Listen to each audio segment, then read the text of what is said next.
you don't know me, I'm Gerald Seaman, and I have the privilege of serving as the Principal and Chief Executive Officer of Harlaxton College and Harlaxton Manor. And I'm absolutely delighted to see all of you here tonight. It is my great pleasure to welcome you to Harlaxton and to what promises to be an extraordinary lecture in the Being Human Festival in the Humanities. This is the first time Harlaxton has hosted an event in the Being Human Festival, and we are very honored to do so. Let me therefore express my thanks to everyone at the University of Lincoln for all you have done to make tonight possible, with special thanks to Professor Carenza Lewis and to Sharon Hutchins. I'd also like to thank some people at Harlaxton, specifically Dr. Nicola Boyle, TT Fellow in British Studies, who's been instrumental in making things come together tonight, and Ann Hollick, our college secretary, who also helped make this evening possible. I'd also like to thank all of our staff, and especially those students in the burgundy polos you saw who are helping sort of guide traffic. And to all you students and faculty for showing up and participating in this wonderful lecture. We're grateful to all of you. I just want to tell you a little bit about the Being Human Festival, right? So there's these pamphlets around and you can read them. And one of the cool things is this is tonight's opening night of this big festival, so opening night happening at Harlaxton. It's a nationwide festival. It's the only national festival in the United Kingdom in the humanities. It's been around for about 5 years. And its goal is to share cutting-edge research with people and communities across the UK. It takes as its mission to make the humanities accessible, engaging, and fun for all. And of course, what could be more fun and engaging than the Black Death? A couple bits of housekeeping. So on your chairs, you have some feedback forms. The festival is funded, and we do like to collect feedback so that we can share that with the funders and other people who help organize. That's why you've got the forms on your seats. So please do fill them out before the night ends. I think we've left some pencils as well. I'd like to also say a few things about where you are. If you haven't been here before, this is the Long Gallery of Harlaxton Manor. You've come through our magnificent front door and walked through our elegant state dining room. This is a Grade 1 listed building of historical significance. But more fundamentally, we're a full-time college. We're a study abroad, international study center for American students. And you're actually now sitting in our main lecture theater. This is where the students come and have class, if you can believe it. Everything you've seen, the state dining room, the other rooms, those are all student spaces. Almost nothing is off limits to the students here. Our home campus is the University of Evansville in Indiana, and we've been here since 1971, so almost 50 years. Before that, Harlaxton was Stanford in Britain for 4 years after 1965. But up to just after World War II, this was a private home. It was originally built by a man named Gregory. You can see some of the banners in the other rooms if you want to learn about the history. You can linger after the talk, have some refreshments, read the banners, ask me questions if you have them. So let's get back to the lecture. So we have everything you could ever want for an excellent evening. In addition to the oppressive dark and the perfect weather, we have a spectacular setting and a fun and engaging topic. But most important of all, we have an exceptional and an exceptionally accomplished speaker, Professor Carenza Lewis. I'm delighted to say a few words of introduction about her. She has one of the greatest titles ever. She's Professor for the Public Understanding of Research at the University of Lincoln. She was educated at Cambridge in archaeology and anthropology, and has been an archaeological investigator for the Royal Commission on Historical Monuments of England. Professor Lewis specializes in the medieval period and is particularly interested in rural settlement and childhood, hence her seminal 1997 work, Village, Hamlet, and Field. Before moving to Lincoln in 2015, she was director of Access Cambridge Archaeology, which was an outreach unit which she set up at the University of Cambridge. And of course, many of you may know her as a TV star. She was a presenter on the long-running and award-winning TV series Time Team. She's been on series with Michael Wood, among other television appearances. Her contributions to public archaeology were recognized in 2009 when she was shortlisted for the Marsh Archaeology Award. Professor Lewis is currently president of the Society of Medieval Archaeology and vice president of the Council for British Archaeology. So suffice it to say that given such an illustrious biography, we are honored, flattered, and truly fortunate to receive her into our halls tonight. So ladies and gentlemen, please help me welcome Professor Carenza Lewis.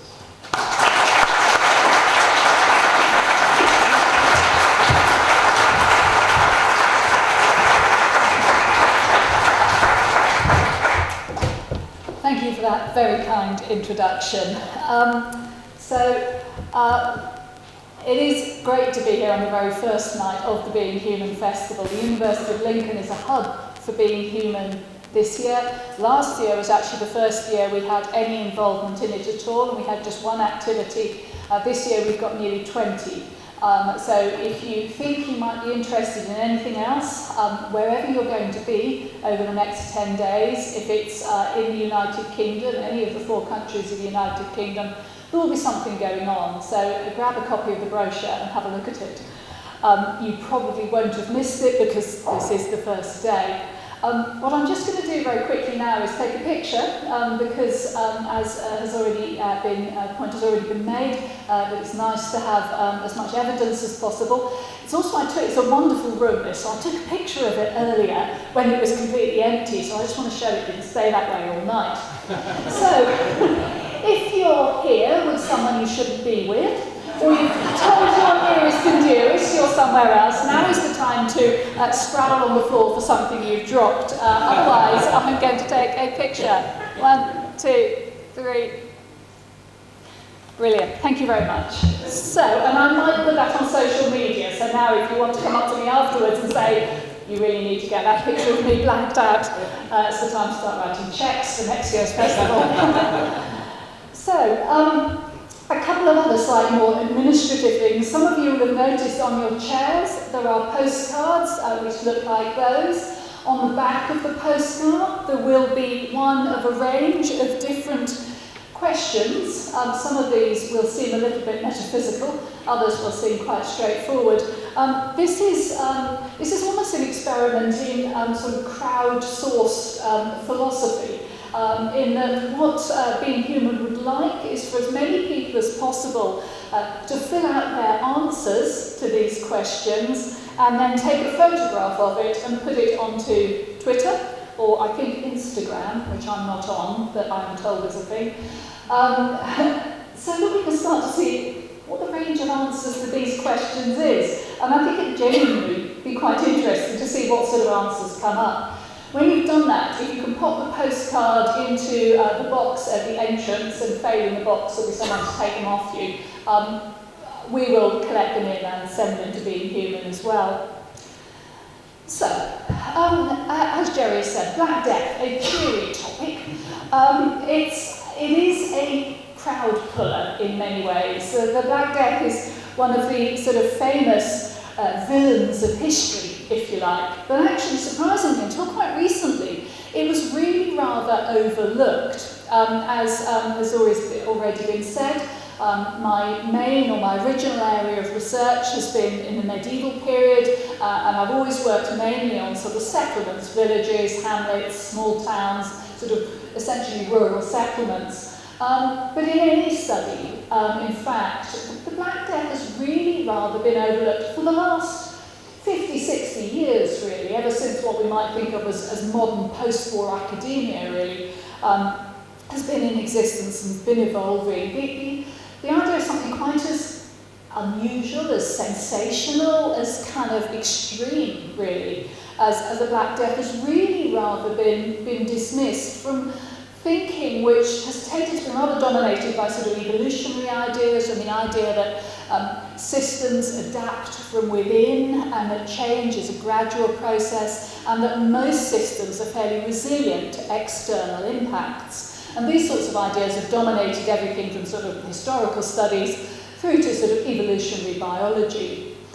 But in the last 10 or 15 years or so, ideas have started to change. And again, this is across a whole wide range of disciplines where evolutionary change is being seen to be much more sudden punctuated by periods of sort of stasis and then sudden change. Similarly with environmentalism, similar ideas about the pace of change and the way in which change occurs. And within historical thinking, whether it was the impact of the millennium or anything else is debatable, and of course we can never really quite understand how our own discipline works because we're too close to it.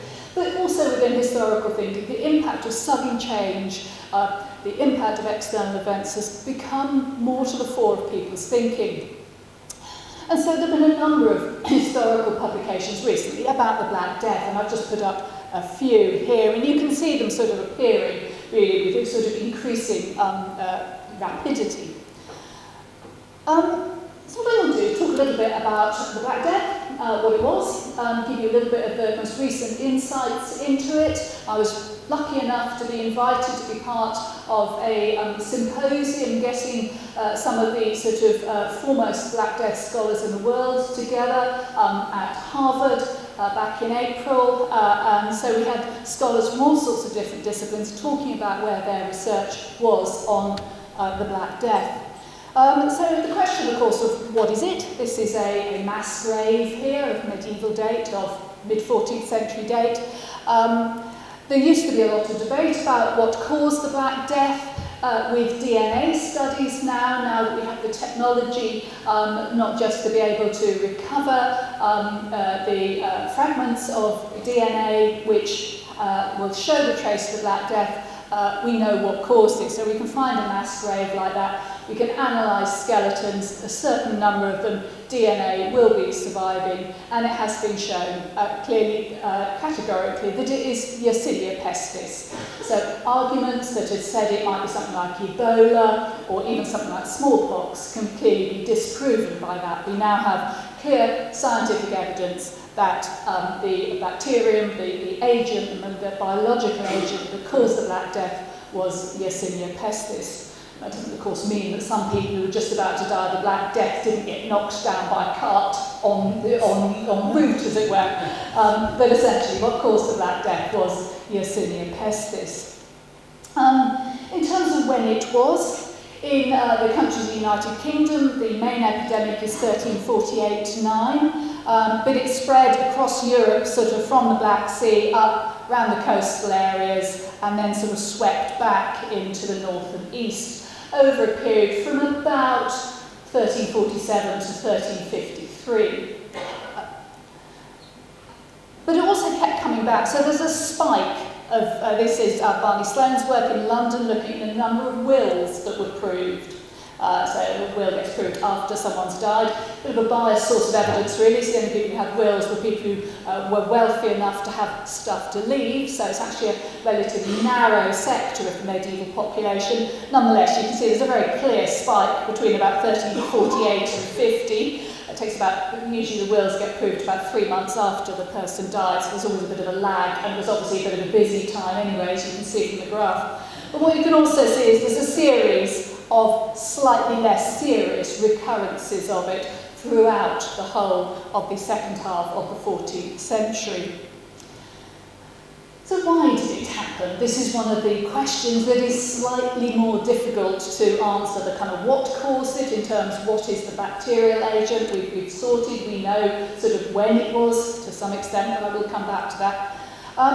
In terms of why did it happen, it is clearly a complex process. So we know that climate change was involved in it. And the reason we know this partly from work that's been done on modern epidemics, and this is work that's been done by evolutionary biologists and animal behaviourists, looking at the relationship between the rodent, ground-dwelling rodent species in the Central Asian regions and the outbreaks of episodes of plague, also caused by Yersinia pestis, and in fact a direct descendant of the medieval epidemic. And so there's a clear link with these ground-dwelling rodents. And looking at environmental data, which might come from pollen, it might come from ice cores, we can see it might come from dendrochronology, from tree ring growths, which give us an indication of what the climate was like. From all of that, we can reconstruct changes in climate and changes in weather.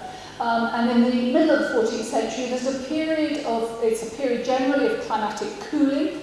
It's the end of what used to be known as the medieval warm period, and is now known as the medieval climatic anomaly, which doesn't really say anything. Warm period has a kind of meaning to it. Climatic anomaly is slightly less clear what that means. The temperature is cooling, but this has different effects in different parts of the world. In Central Asia, the weather becomes cooler, but it also becomes wetter. The wetter weather causes the grass to grow. And there is a species of ground-dwelling rodent called the marmot, which lives in vast numbers on these Central Asian steppes and lives essentially off grass. So the more grass there is, the more the marmots breed. And from the 13th century into the 14th century is the period of sort of Mongol kingdom across that whole area. Mongols, well, semi-nomadic, mostly nomadic. They have a very close relationship with these marmots. They use them for food, they use their fur. Some people even suggest they use them as pets. But they have a very sort of close relationship with them. Therefore, they're liable to come into contact with their fleas. And the more marmots there are, the more fleas there are, so the closer the contact is. And it seems to be that it's this period where climate change has caused a surge in the marmot species, which is enabling a sufficiently large amount of bacterium to get passed from the marmots to the humans in flea bites, is what enables the infection to jump from the marmots to become ingrained in human populations. We also know there was a factor in a genetic change in the Yersinia pestis bacterium itself. Now, I'm not a geneticist, and I'm not going to go into this in any level of detail, but the critical point is that there is an evolutionary point at which the bacterium evolves into a different form. And this happens sometime before the Black Death outbreak. We don't know how long before, because this is about looking at modern species, modern variants of the plague bacterium, and looking at the differences of them to calculate common ancestors, and then see how those different variants appear in the medieval variation. And I can see people are starting to fidget, so I'm going to stop talking about that at this point. The key point to remember is there is a change in the Yersinia pestis bacterium at some point before the Black Death outbreak. And we see that this is this variant branch 1 here. It appears, we see it in existing animal populations now, we can see it in this area, and we can see it spreading all across here into England. This map is just showing the spread to England. So another question behind why did it happen is because the world was very connected then. I tend to think of the medieval period as one where they didn't have aeroplanes, they didn't even have cars, they didn't have telephones, everybody's very cut off. But actually it's a dynamically interconnected world. And when I say world, I'm excluding the Americas from this at this point, because at that point in time there isn't contact between the humans in the Americas and the humans in the rest of the world. This is just the main trade centres from China across to Ireland. And these are just the main places and the connection roads that connected them. It wouldn't take you more than a couple of months to get right across that area if you really put your mind to it. And, you know, however remote places are, you find stuff that's been manufactured. By the 14th century, people are buying stuff at market. The stuff comes into the markets from other places. So as soon as a new infection gets established, it moves very quickly. And this is just one record. This is networks of Italian merchant colonies, particularly from Genoa. And this network of these colonies that have ships constantly going from one to the next, picking up cargo, dropping off cargo, picking up cargo, dropping off cargo. It's very, very quick for an infection to spread, particularly if it's an infection that can be hosted by fleas, which can live in things like bales of cloth for weeks, and then be able to transmit a disease. So how widely did it spread? This, 1975, Jean-Noël Bérardin wrote the classic book, Humans and the Plague in France and the European countries. He did a map of all known outbreaks of the Black Death, and it looks like this. This is not, of course, showing the extent of the Black Death. It shows us where there were good records kept, which have survived. This is why these Italian merchants rather get it in the neck as agents of spread. They're not spreading the plague any better than anybody else, or worse than anybody else, depending on your perspective. They're just keeping better records. So this is just really reflecting how well England and France and the Low Countries, in particular northern Italy, how good their records are. Because actually, when we start to look at other work, and there is work being done now by Chinese historians, looking at documents now, looking at particular terms which appear to relate to the buboes, the swellings that appeared in lymph nodes, particularly in the armpits and the neck and the groin. We find these terms appearing in central China here in a period of war between various Chinese kingdoms, in the 13th century and running on through. So it seems that a variant of plague was actually kind of almost endemic within the population well before it hit Europe. In Africa, we have no written records at all. This is the Horn of Africa, Somalia here. But there's a series of hints. Countries that are adjacent to other plague-infected areas, parts of Egypt, we do have good documentary records for, or at least contemporary accounts. We have some written accounts in this area of large-scale, quick-acting epidemics. We have hints in oral traditions and hints of some sort of demographic change. And this is in Western Africa. So here you've got Spain and Morocco up here. And here again, it's also adjacent to known plague-infected areas, hints in the language, and signs of abandoned settlements as well. So we've got hints that this epidemic covered probably the entire of what we might call the Old World. So that would be barring Antarctica, and as I've already said, the Americas. It seems it would have spread across all of the Old World. So how many died? Always the big question. It's famously said it's the biggest killer in history. Is this true? Well, the problem with answering this question is the documentary evidence is very poor. This map shows all of the known Black Death cemeteries in Western Europe. And there's about 47 of them. Now, some of them do have a lot of burials in them, but this is in no way the entirety of all of the people who have died in this outbreak. It's simply the cemeteries that we found and we've been able to identify as mass burials. Because plague acts very quickly and it acts on soft tissue. And effectively what kills you is essentially blood poisoning as the toxins from the bacteria spread and cause multiple organ collapse, sepsis effectively. Doesn't leave any trace on the skeleton, only on the DNA that may have got preserved in things like the tooth cavities in skeletons. So if you have a mass burial and you've got some evidence that it might be from that period, whether it's documents saying that this land was bought for mass burial, or whether you've got evidence from dating evidence that puts it at about the right time, you can infer that you've probably got a Black Death cemetery. And then, to prove that, though, you really need to do your DNA analysis.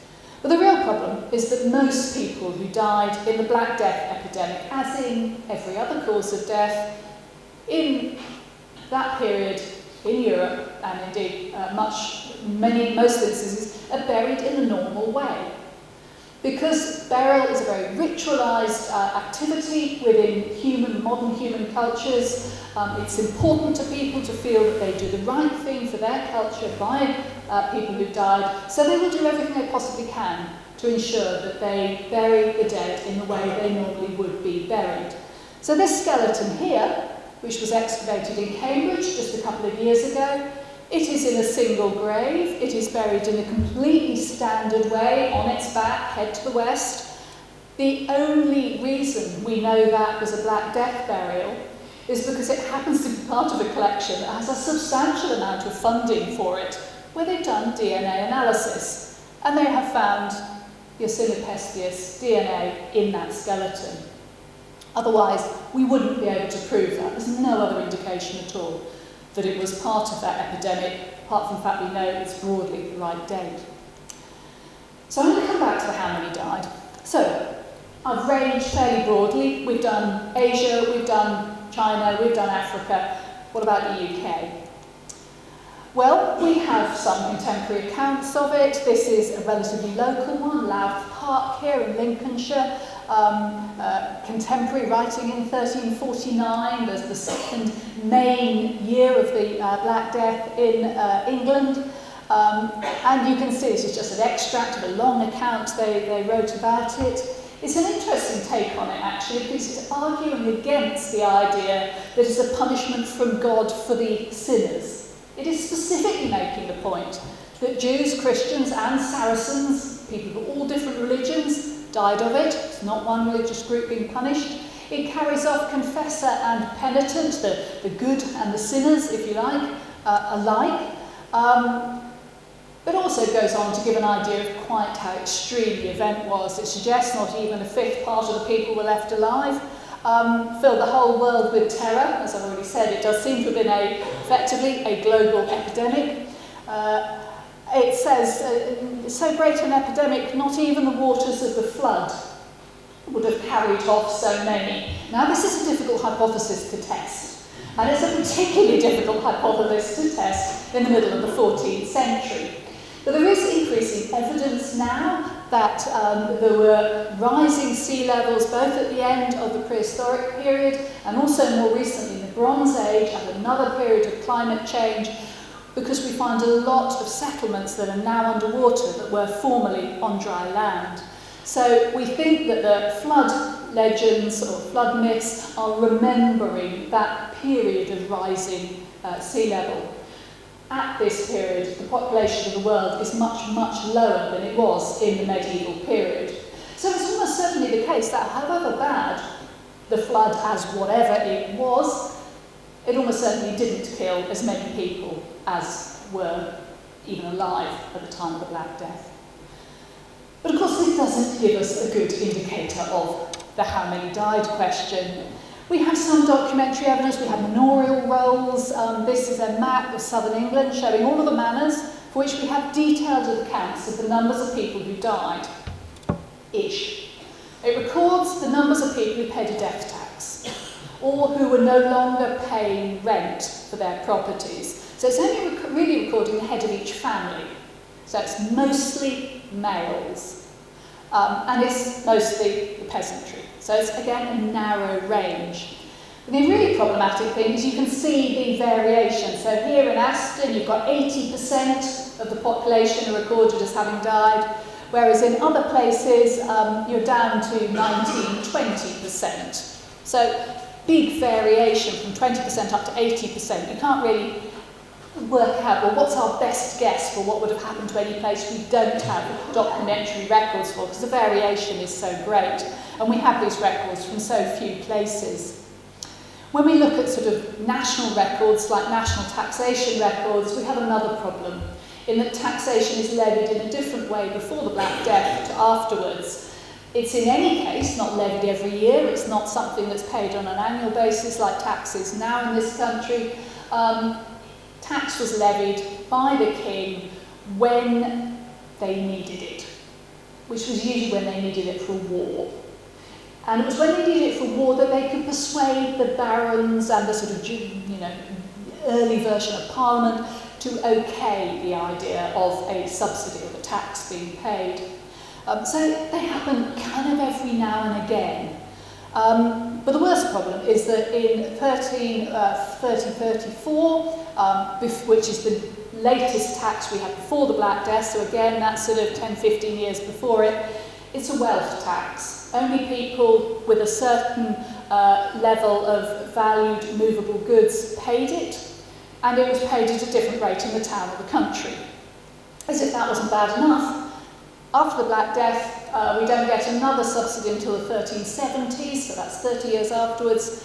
By then, it's a per capita tax. Everyone paid the same amount. Everyone over the age of 14 was liable, but everyone paid the same amount. So you've got a wealth tax compared with a per capita tax.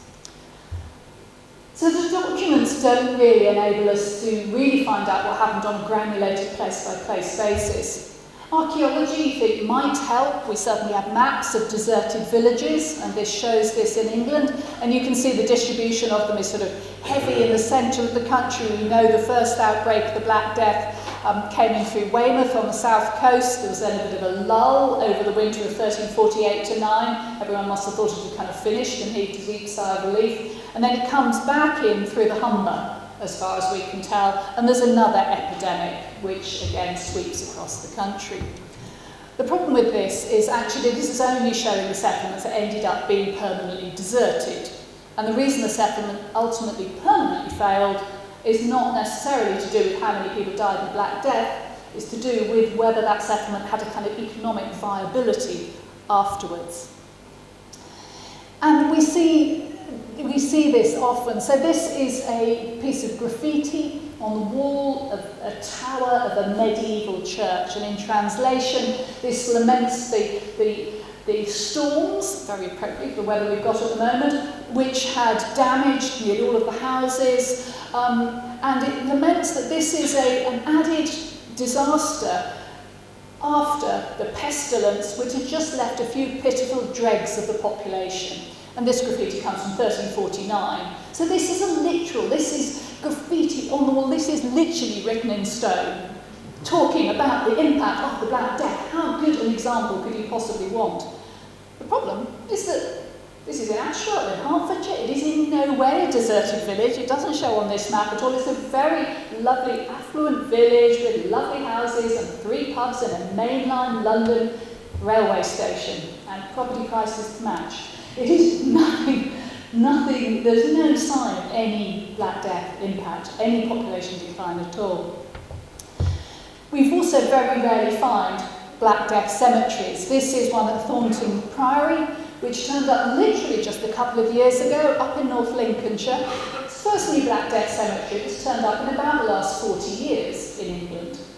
As I said, most people are buried in individual single graves, not these mass trench burials. And most places didn't end up being deserted. One way or another, they recovered. So, we need a different strategy.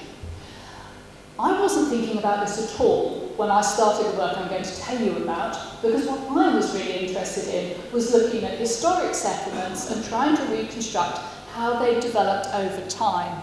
And rather than looking at the deserted villages, because only around 10% of the villages that were inhabited in the medieval period had become permanently deserted, I wanted to look at the inhabited places, so places like Harlaxton, for example, where you can't normally do any archaeological work because it's not a deserted village which you just need the permission of the farmer to go in and do some digging. It's got people's gardens and playgrounds and streets and shops and things like that there. So we used a methodology which involved excavating these 1 metre squares where we dug down, we sieved all the soil, we kept everything that looked as if it had been made by humans at any date, and if in doubt we kept it. You can always throw it away later. If you've thrown it away early, you can't look at it later. And then we got down to the bottom of the layers that had any finds in them at all, filled the hole back in again, took the finds back to the university, analysed them, and mapped them. And if you're thinking these archaeologists look a bit young, then you would be right, because we started this off as a programme involving teenagers, 13, 14, 15-year-olds, in this research as a way of developing skills, research skills, and also of sort of connecting them with the world of university. So most of this work was done by young people following a very particular method. So how does this work? So this is Purton in Hertfordshire. It's what it looks like on the ground. It's a very nice village, unremarkable. It has no records of having been affected by the Black Death, but I wasn't thinking about that then. I was just pleased that it was a standard-looking village and there were people there who were keen to help find sites to dig in people's gardens. Because what you want is people like this chap who are prepared not only ideally to let you dig a hole in their garden, but even better, dig it themselves. Because if people are digging them themselves, you can get many more holes dug. And what's essentially a sampling exercise the more samples you get, the more accurate and reliable the inferences are that you can derive from those samples.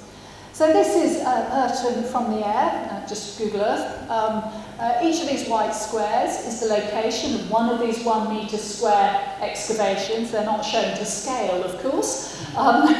It would be very informative if they were that big, but would have made a hell of a mess of Purton. But if I showed with the scale, you wouldn't be able to see them. So it's real pinprick archaeology. And then for these, so in this is the same place, as I hope you can see. So you can see the road going across the top there. The church, in fact, is in the centre here. There's a Motte and Bailey castle here, and there's the earthworks that are probably associated with the castle in this area. This area, accordingly, is scheduled, so we're not allowed to excavate in that, which is why there's a bit of a gap in our distribution there. So for this, the white squares are test pits that didn't produce any pottery, and the black circles are test pits that did produce pottery. And this is for the couple of 100 years immediately before the Black Death. Now, we've done these maps going right back to the Roman period and right up to the 19th century. So I could give you a lecture about any of those periods in the middle of those, but I'm not going to talk about the rest of it because we'll be here all night then. Because what immediately started to become apparent when we started doing this project, because I'd be saying to the kids or the local people who've been doing the digging, I do an up sum at the end of the day's digging, and just do the sort of immediate kind of patterns that seem to have become apparent. And I realised that I kept saying, there's a real drop after the 14th century. So what you see is this. So this is a couple of 100 years before the Black Death.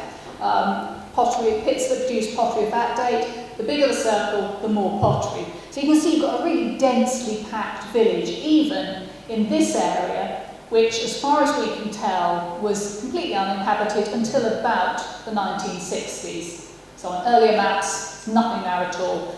Planning, it's all post-1960s housing. But you can see the medieval settlement clearly extended across this, and pretty much everywhere where we dug pits has large amounts of medieval pottery. So that's the couple of 100 years before the Black Death. For the couple of 100 years after the Black Death,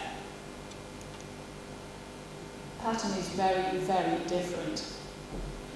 You can see the difference in density between this and that.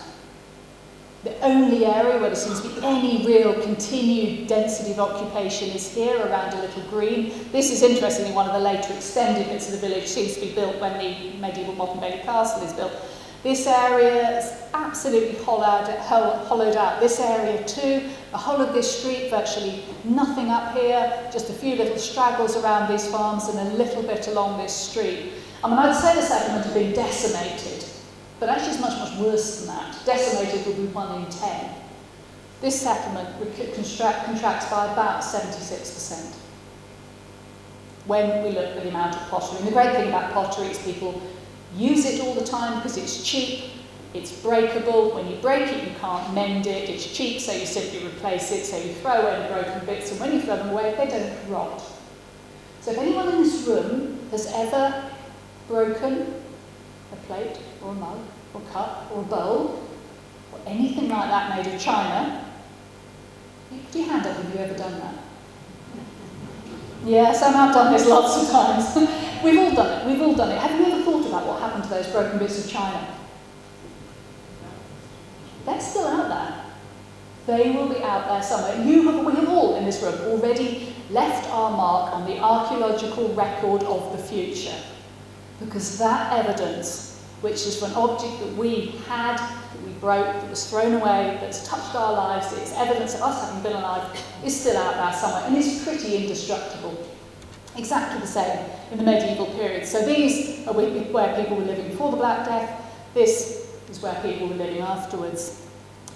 And what's interesting at Purton as well is actually we can go 400 years after the Black Death. So this is the 16th to 18th century. This is up to the end of the 1700s, virtually up to the Victorian period.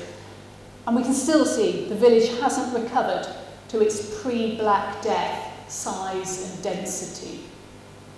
Now we can't nail that down precisely to the Black Death, and if it was just Purton, we'd have just thought, well, it could have been an epidemic of almost anything, happening probably between about 1300 and 1400. But actually we see this happening again and again and again. So this is Eastern England. I was working at Cambridge at the time, which is in the middle here. We're sort of up just about here somewhere. Each of these circles is the site of one of the villages we've done this digging in. And we've done this in more than 60 different parishes across 6 counties in this area. So London is down here. This is Purton. The bigger the circle, the larger the number of pits in the village, the higher the percentage of excavated pits produced for pottery. So this is before the Black Death. So you see lots of really densely packed. Purton is near to Shillington, it's the next door village. Also big, densely packed, sort of bursting at the seams village. But there are many, many of them, especially across the centre of the area and also up around the coast here. Rather more smaller settlements in Fenland and down in the south of the area. And you can see this is the percentage of pits showing as a graph. So I think Purton is, I think that's Purton there. So you can see about 76% there. So that's before the Black Death. And that's afterwards. You can see that area there. The difference in the size of those settlements, it happens again and again and again and again and again. You can see this is the graph. Not everywhere gets destroyed. Some places actually did quite well. Some places actually grew. This is Thorney out in Fenland. It's here. And you can see it grows from a tiny little place there. Absolutely enormous. So, and there are quite a few places in Suffolk as well. Suffolk is a county of sort of market towns, small market towns, cloth trade. It seems to be where people wanted to go to, but moved away from these Norfolk agricultural villages. You can see the impact on these. And these central East Anglian villages, again, with a very strong agricultural economy collapsing in this period afterwards. And this isn't just the overnight, this isn't showing overnight mortality, it's showing the long-term impact on these communities. And in fact, when we look at the graph, we can see, on average, and this is over 2,500 of these 1 metre square test pits, so hundreds of thousands of pieces of pottery.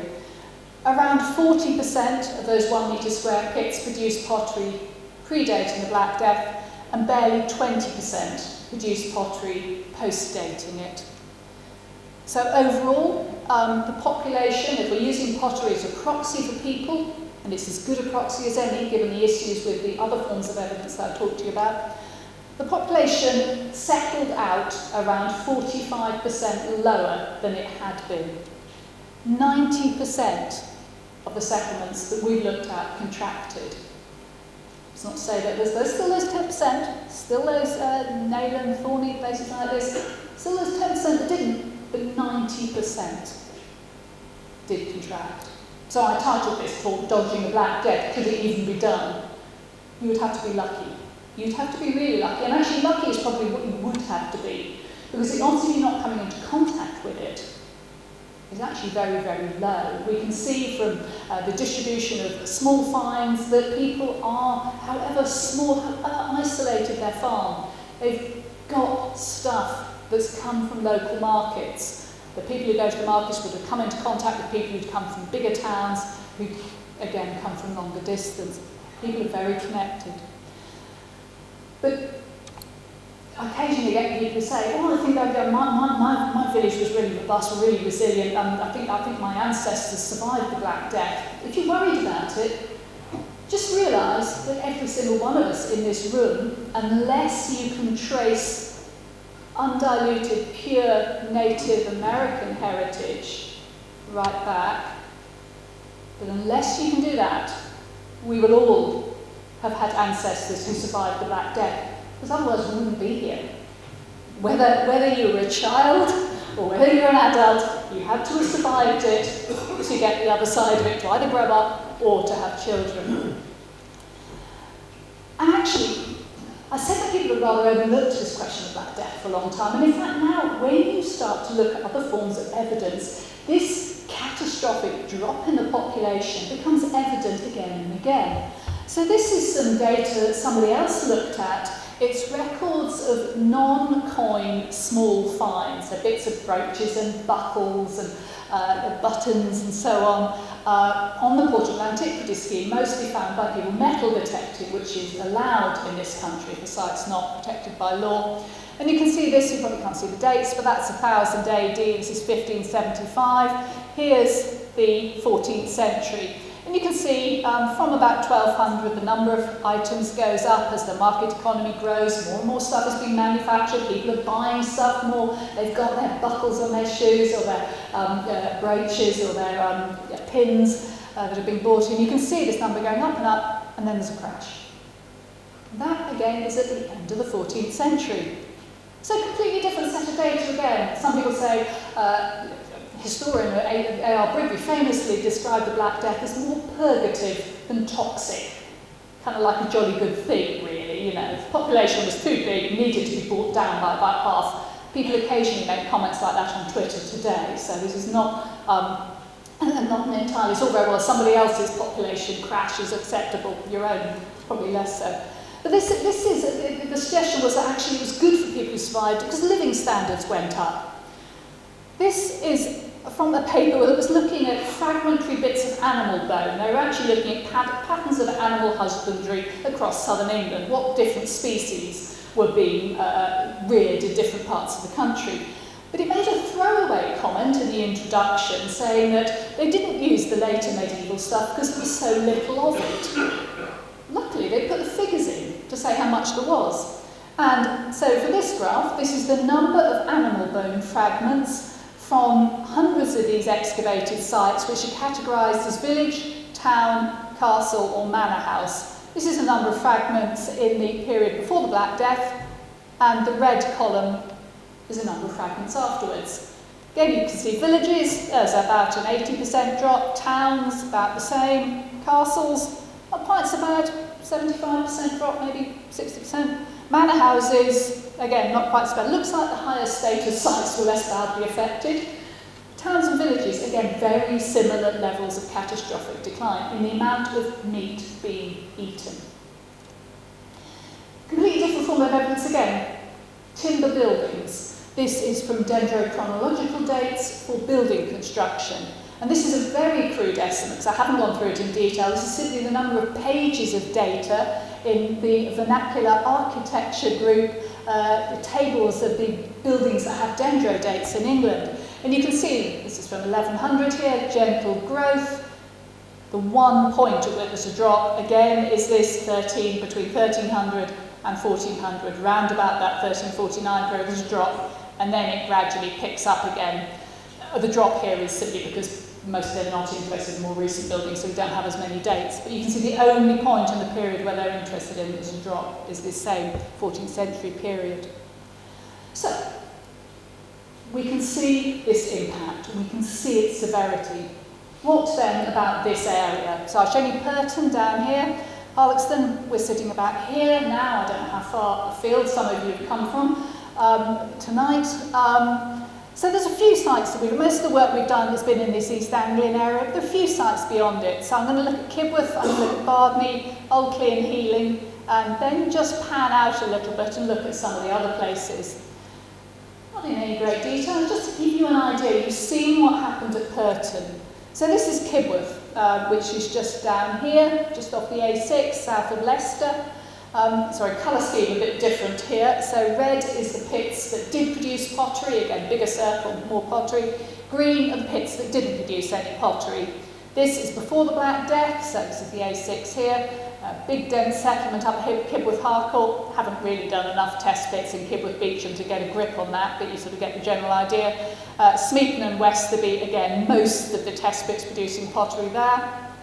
It's before the Black Death. That's afterwards. So if you thought Purton had it bad, it's really absolutely nothing compared to Smeaton, Westerby and Kibworth Harcourt up there. And again, as far as we can see, Kibworth Beecham, the same problem. Interestingly, there's a real resurgence. When we get to the 16th, 18th century, there's a much more dynamic growth than there was in Purton, probably because there's a toll road comes in at that point, so it's on a main trading route at that point. So Bardney. Bardney's on the edge of the Lincolnshire Fens, up round here. We haven't done as many test pits here, just 20. You can see there's a village in the centre there. This is before the Black Death. Interestingly, there's something right up. This is all 1960s housing again here. Clearly was a medieval settlement down by where the River Witham comes through. Little, but not surprisingly little, up by the medieval abbey site. So that's before the Black Death. And that's afterwards. So actually Bardney doesn't seem to suffer particularly badly. Still broadly the same pattern. Really, but in terms of the number of sites producing pottery, really very little change. But again, quite a dramatic growth in the period afterwards.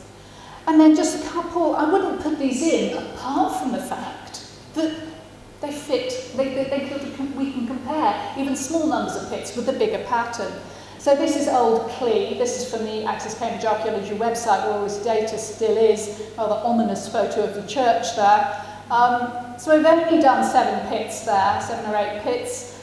This is before the Black Death. You can get sort of picture there. This is, of course, up in this area. This is very close to this Humber area where the second wave of the Black Death came in, quite close to Thornton Priory as well. So this is before the Black Death. We've found absolutely nothing post-dating it there at all. Again, it's only a small number of pits, you want to do some more. But when you see that bigger picture, you can start to think that is interesting. You know, if we only had those 7 pits, I wouldn't even consider standing up even in front of a load of 7-year-olds and making a suggestion that might be significant. But when you see the bigger picture and then you see that pattern there, it's interesting. And then there's Healing, same sort of area. Again, we've only done 5 test pits there, 1 down at the moated site there, and 4 up in the village here. Before the Black Death, not a great deal of pottery turning up, but again, like Old Clee, nothing afterwards. So when we can average these maps, so this black line here is the eastern region average, with this going up from 40% to 20% on the black line. We can see that actually in places, well, Old Clee, Kibworth and Healing, there's this massive drop, an even sharper drop than we're seeing in the East Anglian average. Though Bardney just kind of carries on regardless. And it's interesting as well to think Bardney is on the edge of this area here, where actually there's fewer deserted settlements as well. What we can also do is then draw in some of these more distant ones. There's Reeth, there's Castleton and North Warnborough, so it's the focus here. But you can see, I think, again, Kibworth, Castleton, Reeth, North Warnborough, we've got, again, this same very sharp drop, sort of up and down the country.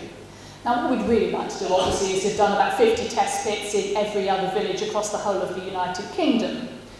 But we haven't got there yet. We need a really big citizen science project for that, and it's not impossible. But there's nothing to actually contradict suggestion that actually the population of the countries that now make up the United Kingdom seems to have settled out about 45% lower than it had been before, but there's probably quite a lot of regional variation. So we then go back to this how many died question. I said I was going to come back to this. The real problem is working out if we say that the population ended up 45% lower, that doesn't necessarily tell us how many people died, but it'll tell us probably more people than that died because the population may have made some sort of recovery. What we don't know is, of course, what the population was. People have estimated the population of Europe might have been about 82 million in about 1340. In 1979, the estimate was that around 23 million people would have died. 2004, Benedictau was suggesting there had been around 50 million deaths. He's suggesting 60% of the population may have died in this outbreak. So China, population in 1340 has been estimated at about 70 million. These are not my figures, these are other historians' figures, and I think they're all fairly broad brush. The rest of Asia, I don't think the numbers are very secure, but somebody suggested around 69 million. India, 107. Africa, we have no idea. But even just at these estimates, if we're thinking if Eurasia, if we total that up, we've got a population of 328 million, 60% mortality, we've got around 200 million deaths from the 14th century Black Death, and that's not including Africa. And in terms of it being the biggest villain of history, you can compare this. I mean, this is not serious history, really, or is it?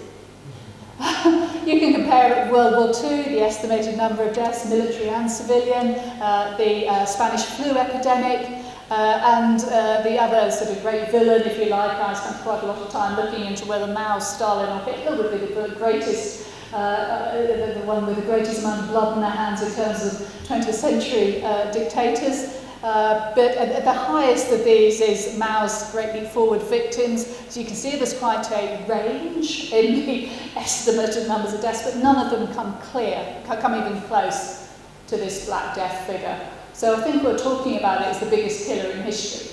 Certainly in terms of a single event or a single period, if you like, it has a pretty good claim to that, I think. Why was it so bad? Well, lots of reasons, and I'm not going to go through to that now because I want to leave a bit of time for questions. It's a new variant, there's no immunity, there hadn't been a big outbreak before that, or people had no sustained immunity. You've got high population densities, poor hygiene, there's no welfare system, poor general health. There is suggestion, geneticists are now looking at sort of ideas of epigenetics, where actual health setbacks or malnutrition can actually change the genetic, the functioning of your genes can actually change your genetic makeup to actually damage your susceptibility. When I was at university, we were taught, you inherited your genes from your parents, and what you got was what you had, and then you pass some of those on to your kids. But actually, now geneticists are thinking that your genetic susceptibility can be changed over your lifetime, and then that you can pass that changed susceptibility down to your children and then to your children's children. And of course, there's no effective treatment. Why did it stop? Again, another question. Did it just burn itself out? Yes, probably. With repeated exposure, the people who had some sort of resistance to it were the ones that were able to pass that resistance on down to their children. Though we do see the 1361 outbreak, just 12 years after the main one, is known as the plague of the children, because it had a particularly high mortality rate among those who hadn't previously been exposed, i.e. those who died since the previous outbreak. But in fact, it didn't really stop. We see these repeated outbreaks, and these, as we get more recent, they're more closely identifiable as outbreaks of plague. We've got more accurate descriptions of the symptoms, and you can see there's a constant sort of background noise of it, really going through the last sort of 500 years. And in fact, we still see it today. This is a map of the distribution of plague in animal populations across the world. By now, of course, the Americas are not immune from it. They're as much a part of the pattern as everywhere else is. And in fact, there are fairly regularly people every year. There's a few people die of plague in the United States even.